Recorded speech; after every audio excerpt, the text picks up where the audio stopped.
मुंबई महानगरपालिका आयुक्त तथा जिल्हा निवडणूक अधिकारी भूषण गगराणी यांनी लोअर परळ तसेच कांदिवली येथील निवडणूक प्रशिक्षण केंद्रांना 30 डिसेंबर 2025 रोजी प्रत्यक्ष भेट देऊन पाहणी केली।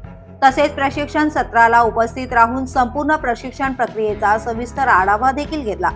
मुंबई महानगरपालिका सार्वत्रिक निवडणूक 2025-26 करिता 15 जानेवारी रोजी मतदान होणार आहे।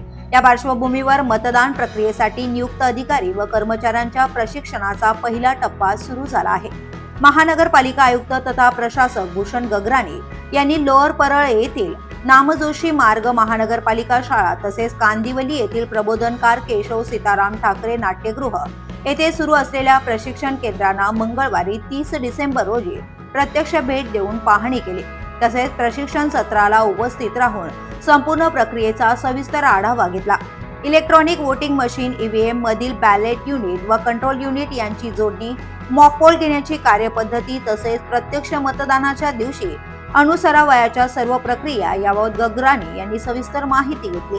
या पाहणी दरम्यान विशेष कार्य अधिकारी निवडणूक विजय बालमवार, उपायुक्त परिमंडळ 7 संजय कुराडे, उपायुक्त परिमंडळ 2 प्रशांत सपकाळे, सहाय्यक आयुक्त जी दक्षिण विभाग स्वप्नजा क्षीरसागर, सहाय्यक आयुक्त आर मध्य विभाग प्रफुल्ल तांबे यांच्यासह निवडणूक विभागातील अधिकारी उपस्थित होते। Police news bureau, Mumbai.